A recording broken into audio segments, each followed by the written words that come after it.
Hello and welcome back to another episode of the Live Label Free podcast. Today I am sharing another powerful metaphor that I have no doubt will inspire and empower you if you are currently struggling with mental hunger. But before we get into that, I want to give you something for free, and that is my extreme hunger guide that answers the top 10 questions about extreme hunger. Some of the questions I answer in the guide are: what do you do if you experience extreme hunger when you're already weight restored? How do you tell if it's mental hunger or emotional eating? What's the difference between extreme hunger and binge eating disorder? And of course, 7 other common questions all get answered in that guide. On the last page of the guide is a link to go even deeper into overcoming extreme hunger for good, so trust me, you're going to want to grab this and read it all the way through.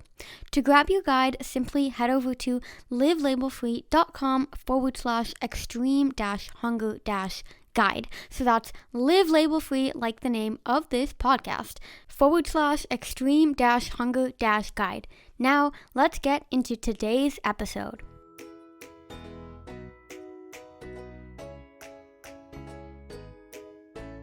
Welcome to Live Label Free, the podcast where we talk about all things eating disorder recovery, autism, entrepreneurship, and so much more. I'm your host, Livia, and my mission is to inspire individuals from across the globe to live a life in which they feel fulfilled and free from limiting labels. I am so excited to have you here and cannot wait to dive into the episode. Similar to how it is impossible to truly describe what an eating disorder feels like to someone without lived experience, I believe it is impossible to find the exact words to describe mental hunger. Constant food obsession? Torture? These are understatements.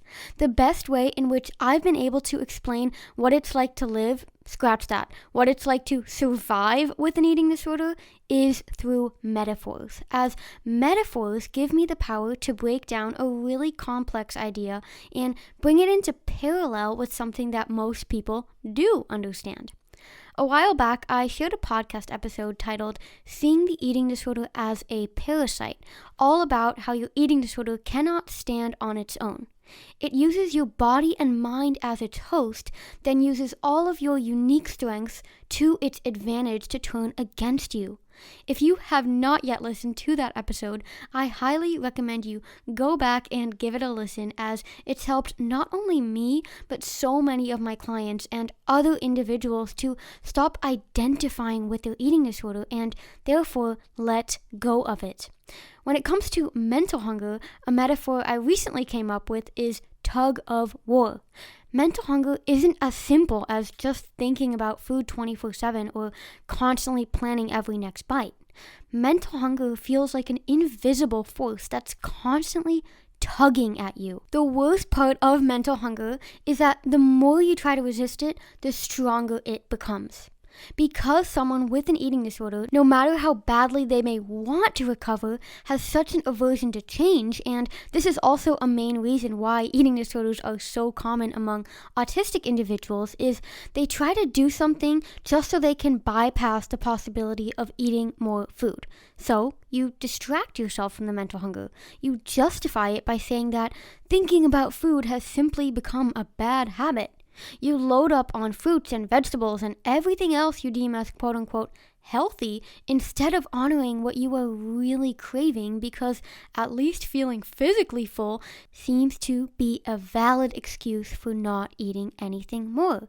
Yet, all of these quote-unquote safety mechanisms are ways in which you're playing tug-of-war with your hunger, causing your hunger to tug back even harder. This can be explained by Newton's third law of motion. For every action, there is an equal and opposite reaction. Your extreme mental hunger is simply the equal and opposite reaction to your extreme restriction and compensation. You may think that skipping breakfast will compensate for last night's extreme hunger episode, or that filling up on steamed broccoli will prevent you from eating the entire pint of ice cream, but in reality, these behaviors, this tugging towards restriction, this is the very cause of your mental hunger to tug even harder in the opposite direction. So if you truly want the mental hunger to go away, if you truly want it to stop torturously tugging at you, stop tugging in the other direction. Let go of the damn rope. You will feel lost at first, like you've literally lost a game of tug-of-war, but it's not you who's losing. It's your eating disorder. And isn't your eating disorder the very thing you want to lose? If you are committed to winning the war against your eating disorder, if you are committed to beating extreme hunger, pun totally intended by the way, and if you are ready to get rid of mental hunger for good, my course, Extremely Hungry to Completely Satisfied, guides you every step of the way.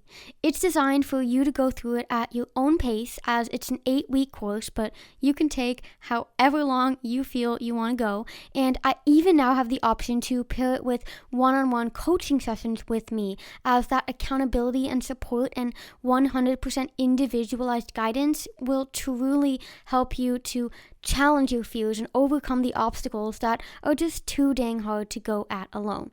So to learn more about my course and coaching, simply head over to my website, livelabelfree.com, and all of the information can be found there. I'll chat with you again soon. Bye-bye for now.